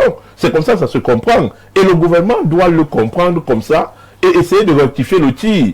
Même nous qui sommes ici, vous savez, on a commencé cette émission en parlant de la presse qui est paupérisée, misérabilisée. Pourquoi? Parce que c'est celle la presse qui est capable de dire à l'ordre gouvernant que ce que vous faites là n'est pas bien. De dénoncer un certain nombre de travers, de rectifier un certain nombre de malgouvernance, mais on la misérabilise parce que il faut que on continue à développer les travers dans une société. Donc on ne peut rien attendre de la diaspora en 2026, rassurez-vous. On ne peut, la diaspora n'aura plus, la diaspora n'aura aucun impact nouveau. D'ailleurs, l'impact qu'ils ont toujours eu est négligeable, comme Alain Douk l'a dit, comme Madame Dikoum l'a dit. N'attendez non plus davantage, parce que les scores à l'élection présidentielle ont déjà démontré, donné le ton de ce qu'ils ne sont plus avec le pouvoir en place. Mais le désamour est déjà prononcé. Maintenant, est-ce que le pouvoir en place va se radicaliser? Est-ce que on va... C'est la réponse du gouvernement qui doit permettre, qui doit tendre la main à cette diaspora. Mais on ne l'a jamais fait et on ne le fera pas. Quand on voit les perspectives. Il faut donc changer de cap. Il faut donc changer de cap. Et s'il faut changer de cap, c'est le remaniement ministériel annoncé par le président Paul Biya qui peut essayer de donner une lueur d'espoir. Et cette lueur d'espoir, c'est quoi? C'est en changeant globalement l'architecture de son système. Et est-ce que c'est en fin de règne qu'on est capable de changer toute une architecture? C'est là où la question se pose. Mais s'il a le... Qui t'a dit qu'il est en fin de règne? Bon, quand on dit fin, c'est la fin de règne. Quand on voit quelqu'un qui a 93 ans, quand même, n'ayons pas peur. La fin de règne n'est pas... C'est ceux en plus de 100 ans. Non, oui, mais là, on ne va pas gouverner à 100 ans. C'est une bonne nouvelle? On ne va pas gouverner à 100 ans. Vous savez d'abord qu'on peut le faire à 93 ans? C'était donc déjà impossible. Mais nous y sommes. C'est pour qu'on dit que quand on parle de fin de règne, ce n'est pas une insulte. Ce n'est pas être ennemi de la République. Nous sommes en fin de règne. Et en fin de règne, il n'est pas capable. On l'avait dit en 2018, hein, qu'on était en fin de règne. La fin de règne peut faire même 50 ans parfois ici. Ça n'exclut pas que nous sommes dans la fin de règne. Les signes de la fin de règne sont visibles. On a l'inertie, on a l'impunité, on a tout ce que nous pouvons avoir des gens font du n'importe quoi à travers la République. On se demande si on est encore dans un État gouverné. C'est ça les signes de la fin de règne. Nous avons été de renouveler le gouvernement et d'intégrer la diaspora à l'intérieur du gouvernement. Bonjour Perfecto, la diaspora peut nous être utile dans plusieurs domaines qui peuvent abaisser le niveau de précarité des Camerounais, mais il se pose le problème de la double nationalité où l'État a un rôle fondamental à jouer pour cette diaspora. Pour clore, certains membres du gouvernement, on peut qu'est-ce qu'il dit? Il dit que peut-être certains membres du gouvernement ont peur de leur savoir. Merci, j'aime cette émission. C'est Joris depuis Douala. Un autre message ce matin, au moment où nous parlons toujours de notre diaspora. Nous y reviendrons, hein, quelques petits soucis avec notre appareil. Alors, Michel Dikoumé, que doit faire la diaspora elle-même pour établir une relation en 2026 un peu plus étroite avec l'ordre gouvernant? C'est une très belle question, parce que l'homme, c'est la décision. Nous avons, je vais prendre un cas typique de M. Yannick Noah, qui de manière naturelle a la double nationalité, c'est-à-dire qu'il n'a pas eu besoin d'aller de façon naturelle. Il est assis chez lui et tout dit, où les chefs traditionnels, personne ne le lui conteste. On peut avoir la double nationalité et investir tranquillement au Cameroun. Qu'est-ce qui fait en fait problème? Ce sont certains de nos frères et sœurs eux-mêmes. Lorsque vous allez prendre la double nationalité, là-bas on ne vous demande pas de jeter votre nationalité d'origine. On n'a jamais demandé ça à quelqu'un. Il y en a qui ont double et triple nationalité d'ailleurs, mais qui reviennent toujours au Cameroun quand ils le veulent, comme ils le veulent, avec le passeport vert. Ça, c'est une réalité. Ils reviennent toujours ici avec leur passeport vert. Ce sont eux qui arrivent avec le boucan à l'aéroport. Ils veulent démontrer à tout le monde qu'ils ont grandi. Il a un passeport Bordeaux. Ils ont grandi. Ils sont devenus qui ils n'étaient pas avant. Ils se prennent pour d'autres personnes et non plus pour eux-mêmes. Et ça commence à créer problème.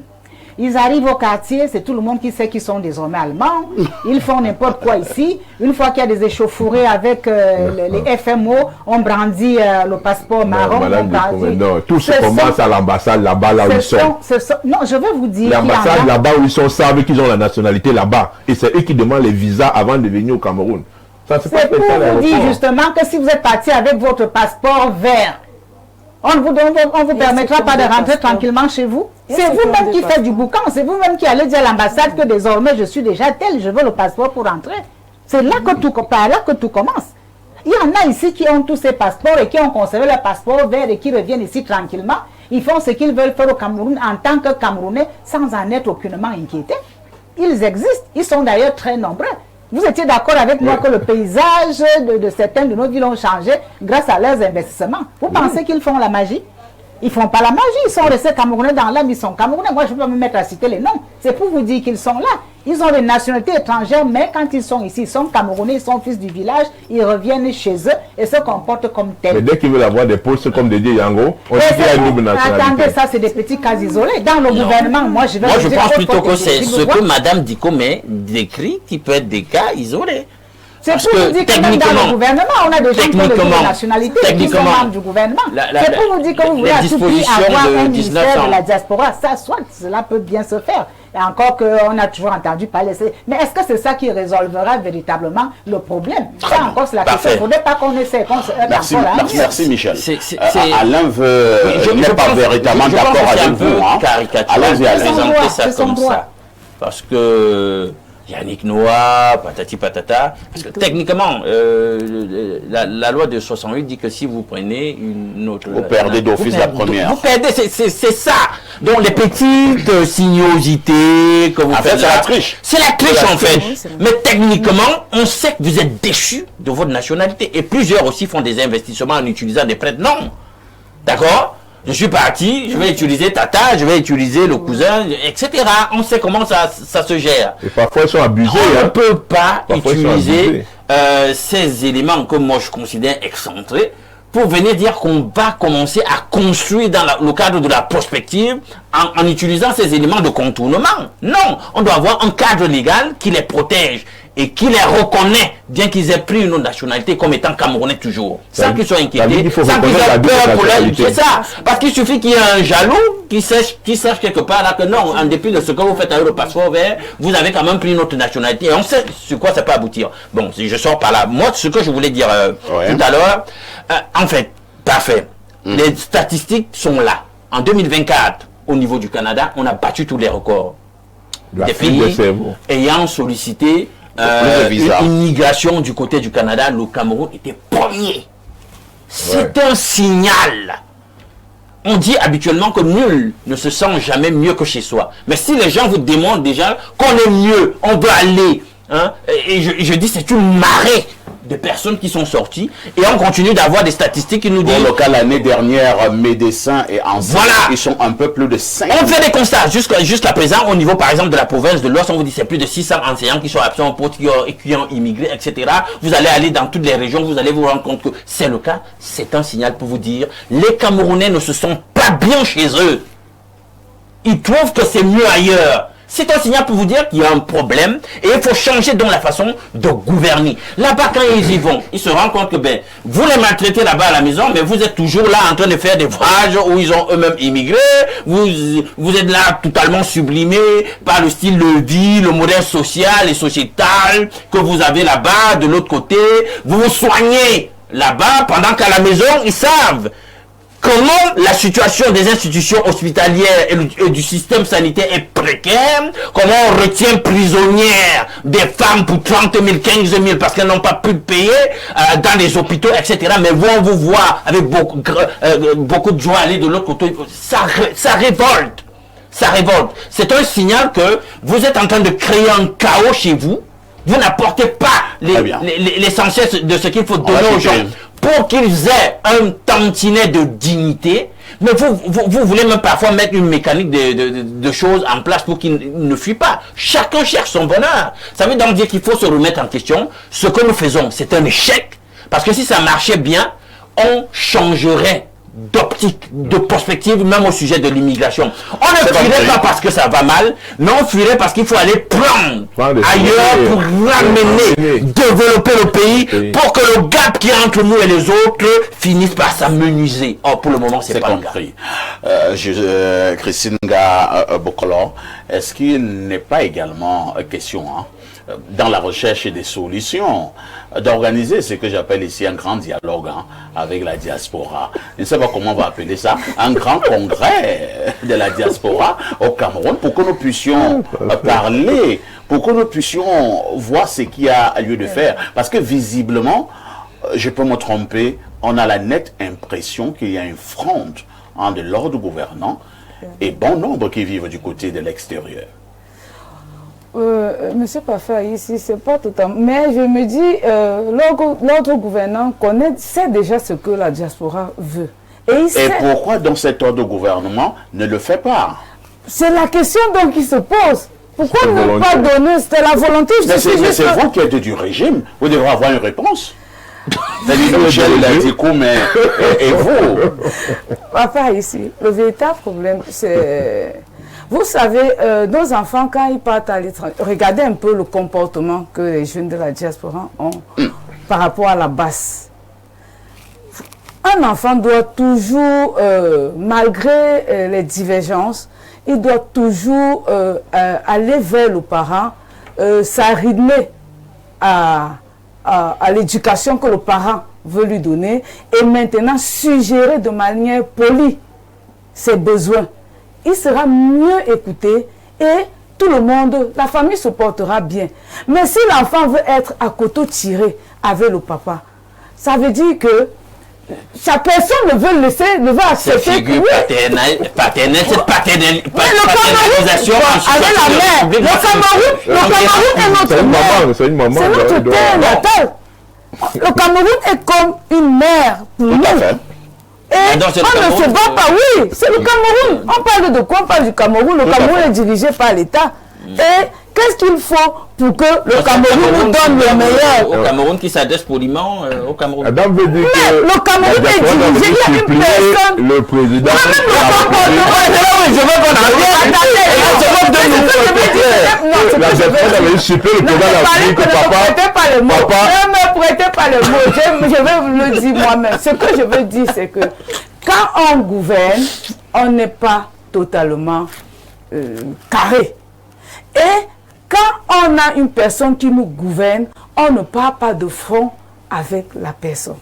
Parce que c'est cette personne qui a le pouvoir. Et nous l'avons choisi. Enfin, vous donnez les conseils à la diaspora. On a demandé ce qu'il faut faire. Ce que je pense. République chez nous. Moi, la diaspora doit venir voir leur papa et se mettre à genoux et demander pardon. Cet élément de paternalisation, si ce n'est même pas de divinisation. On a un il n'y a pas longtemps. Si ce dialogue avait eu lieu, c'est un processus. Ils auraient pu faire part de leur désirata, l'autre aurait transporté les doléances vers qui le doit. Ça, au moins, c'est une communication. Mais ils ne permettent même pas ça. Ils sont violents.